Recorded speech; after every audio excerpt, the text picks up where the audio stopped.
Hello, നമ്മുടെ പുതിയ വീഡിയോയിലേക്ക് എല്ലാവർക്കും സ്വാഗതം. ഇപ്പോൾ 2-3 ദിവസമായിട്ട് നല്ല മഴയും തണുപ്പൊക്കെയാണ്. അപ്പോൾ മനസ്സിൽ അത്യാവശ്യം മടി പിടിച്ചിരിക്കുന്നൊരവസ്ഥയാണ്.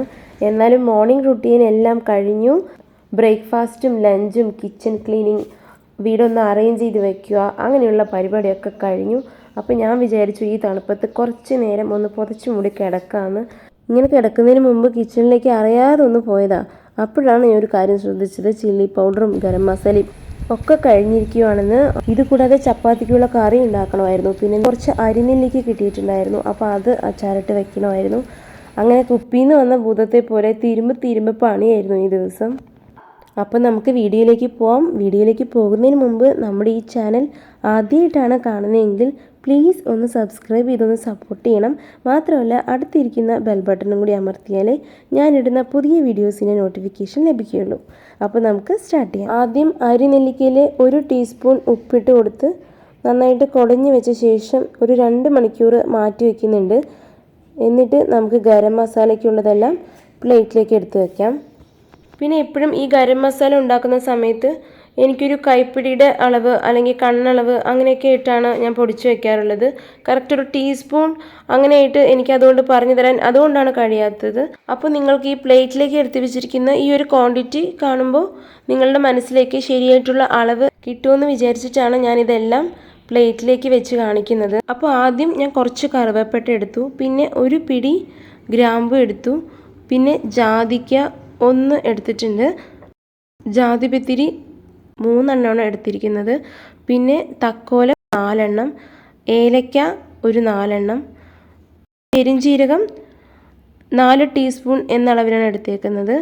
പിന്നെ എടുത്തേക്കുന്നത് സാജീരയാണ്. അത് വളരെ കുറച്ച് നമ്മൾ ആഡ് ചെയ്യാൻ പാടുള്ളൂ, കാരണം അതൊന്ന് കൂടിക്കഴിയുമ്പോഴത്തേക്കും അതിൻ്റെ ഒരു സ്മെല്ല് ഡോമിനേറ്റ് ചെയ്ത് വരും. അപ്പോൾ വളരെ കുറച്ചാണ് ഞാൻ ആഡ് ചെയ്ത് കൊടുക്കുന്നത്. പിന്നെ ആഡ് ചെയ്തിരിക്കുന്നത് ജീരകമാണ്. ജീരകം ഒരു 3 ടീസ്പൂൺ, നിറച്ചൊരു 3 ടീസ്പൂൺ എന്ന അളവിലാണ് ഞാൻ ഇട്ടിരിക്കുന്നത്. അതേപോലെ കുരുമുളക് ഒരു 4 ടീസ്പൂൺ എന്നൊരളവിൽ ഞാൻ എടുത്തിട്ടുണ്ട്.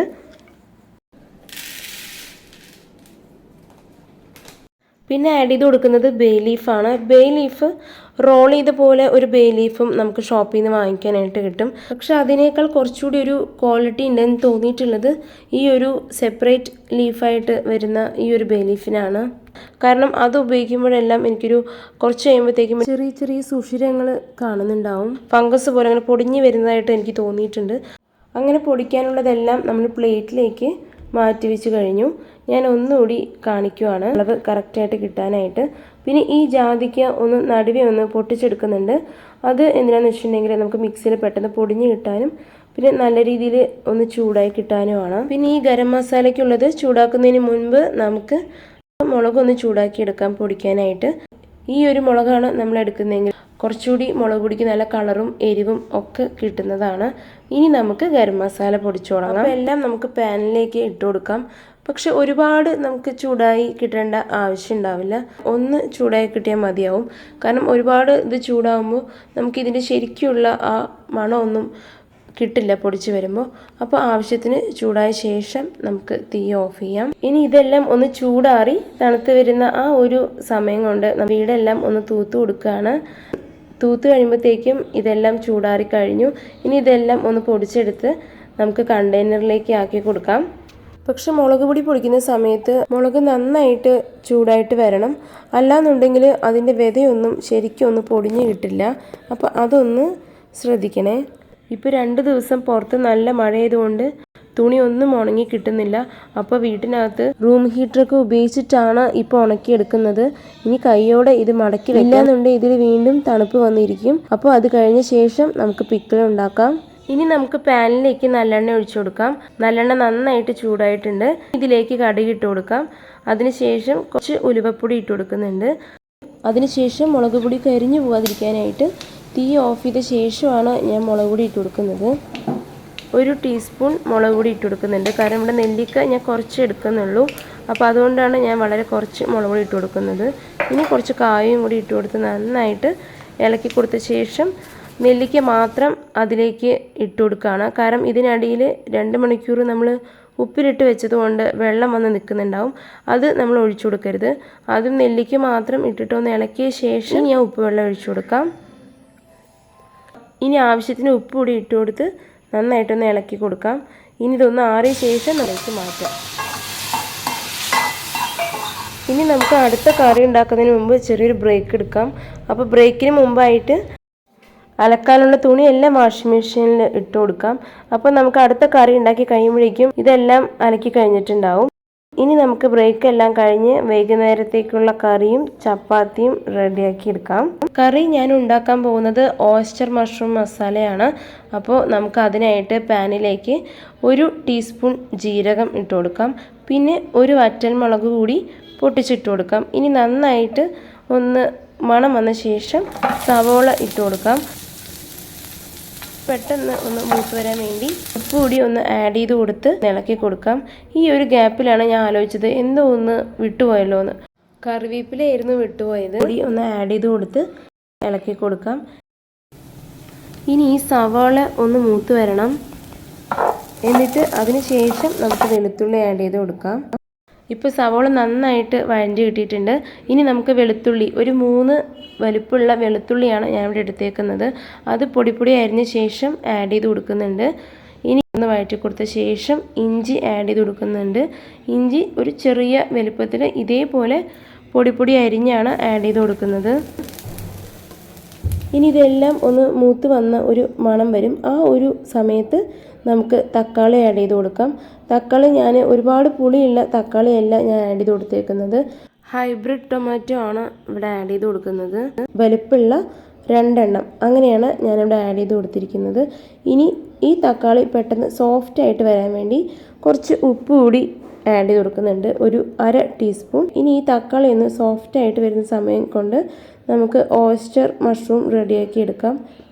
ഈ ഓയ്സ്റ്റർ മഷ്റൂം നമ്മൾ മട്ടൻ കറി ചിക്കൻ കറിയൊക്കെ വെക്കുന്ന ആ ഒരു ടേസ്റ്റാണ്. ഇപ്പോൾ നോൺ കഴിക്കാൻ ഇഷ്ടമില്ലാത്തവർക്ക് ഈ ഒരു കറിയൊക്കെ കഴിക്കാൻ പറ്റും. അതല്ല നോണിപ്പോൾ കഴിക്കാൻ ഇഷ്ടമാണ് പക്ഷെ നമുക്ക് വാങ്ങിക്കാൻ പറ്റുന്നില്ല എന്നുള്ള സാഹചര്യത്തിൽ നമുക്ക് ഈ ഒരു കറി ഉണ്ടാക്കുകയാണെങ്കിൽ നമുക്ക് ശരിക്കും നോൺ കഴിക്കുന്ന ഒരു ഫീൽ തന്നെ കിട്ടാറുണ്ട്.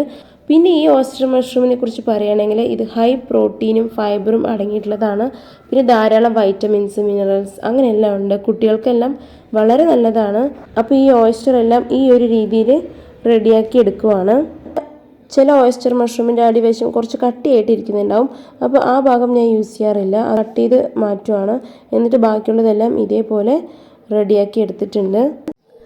ഇപ്പോൾ എല്ലാം ഓയ്സ്റ്റർ മഷ്റൂമും റെഡിയാക്കി കഴിഞ്ഞു. ഈ ഒരു സമയം കൊണ്ട് നമുക്ക് തക്കാളി വെന്ത് വന്നിട്ടുണ്ടാവും. ഇനി ഇതിലേക്ക് പൗഡേഴ്സ് എല്ലാം നമുക്ക് ആഡ് ചെയ്ത് കൊടുക്കാം. അപ്പോൾ ആദ്യം ആഡ് ചെയ്ത് കൊടുക്കുന്നത് ചില്ലി പൗഡറാണ്. 1 ടീസ്പൂൺ ചില്ലി പൗഡർ, 1/2 ടീസ്പൂൺ മഞ്ഞൾപ്പൊടി, 1 ടീസ്പൂൺ മല്ലിപ്പൊടി.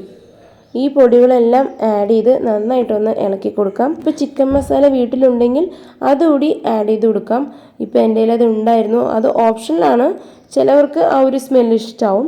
ഈ പൊടിയെല്ലാം ഒന്ന് മൂത്ത് വന്ന ശേഷം നമ്മൾ റെഡിയാക്കി വെച്ച ഓയ്സ്റ്റർ മഷ്റൂം കൂടി ചേർത്ത് ഒന്ന് ഇളക്കി കൊടുക്കാം. ആവശ്യത്തിനുള്ള ഉപ്പ് കൂടി ആഡ് ചെയ്ത് കൊടുക്കാം.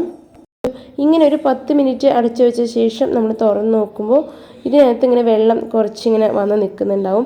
അപ്പോൾ അതും ഈ മസാലയായിട്ട് നന്നായിട്ട് മിക്സ് ആയിക്കോളും. ആ ഒരു 10 മിനിറ്റിൻ്റെ സമയത്ത് നമുക്ക് ചപ്പാത്തി കുഴച്ച് വയ്ക്കാം.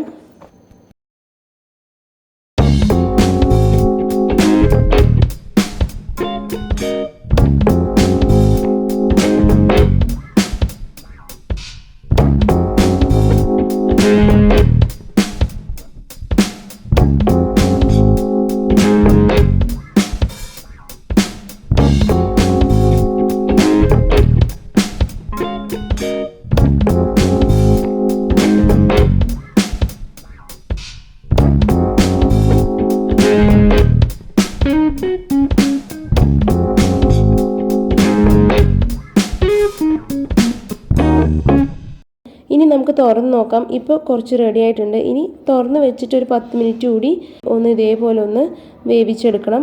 അതിനുശേഷം 1 ടീസ്പൂൺ ഗരം മസാല ആഡ് ചെയ്ത് കൊടുക്കാം. എന്നിട്ട് ആവശ്യത്തിന് ഉപ്പ് കൂടി ചേർത്ത് ഇളക്കി കൊടുക്കുകയാണ്.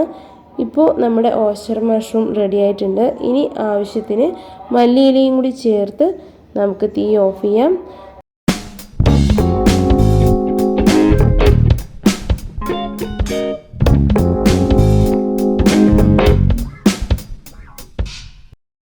അങ്ങനെ അടുക്കളയിൽ ഒരുവിധം ചെയ്ത് കഴിഞ്ഞു. നേരത്തെ അലക്കാനിട്ടിരുന്ന തുണിയെല്ലാം അലക്കി കഴിഞ്ഞു. ഇനി ഇതെല്ലാം നമുക്കൊന്ന് അയലയിലിടാം. അങ്ങനെ ഇതൊക്കെ കഴിഞ്ഞപ്പോഴേക്കും മോനെ പഠിപ്പിക്കാനുള്ള സമയമായി, 5 മണിയായി. ഇനി മോനെ കൂടി ഒന്ന് പഠിപ്പിച്ച ശേഷം നമുക്ക് ആ പിക്കിള് ഒന്ന് റെഡി ആയിട്ടുണ്ട്, അത് നമുക്ക് ഇതിലേക്ക് മാറ്റാം. അപ്പോൾ ഈ ഒരു ദിവസം പോയതേ ഞാൻ അറിഞ്ഞില്ല. രാവിലെ തുടങ്ങി വൈകുന്നേരം എങ്ങനെ ആയെന്ന് പോലും അറിഞ്ഞില്ല. കാരണം അത്രയും തിരക്കായിരുന്നു കിച്ചണിൽ ഓരോരോ കാര്യങ്ങളായിട്ട്. അപ്പോൾ ഈ ഒരു വീഡിയോ എല്ലാവർക്കും ഇഷ്ടമായെന്ന് വിശ്വസിക്കുന്നു. ഇഷ്ടമായെങ്കിൽ ലൈക്ക് ചെയ്യുക, ഷെയർ ചെയ്യുക. പിന്നെ നിങ്ങളുടെ അഭിപ്രായം കമൻറ്റ് ബോക്സിൽ കമൻറ്റ് ചെയ്യാനും മറക്കരുത്. സബ്സ്ക്രൈബ് ചെയ്യാനും മറന്നു പോകരുതേ. മറ്റൊരു നല്ലൊരു വീഡിയോ ആയിട്ട് വീണ്ടും കാണാം. Till then bye.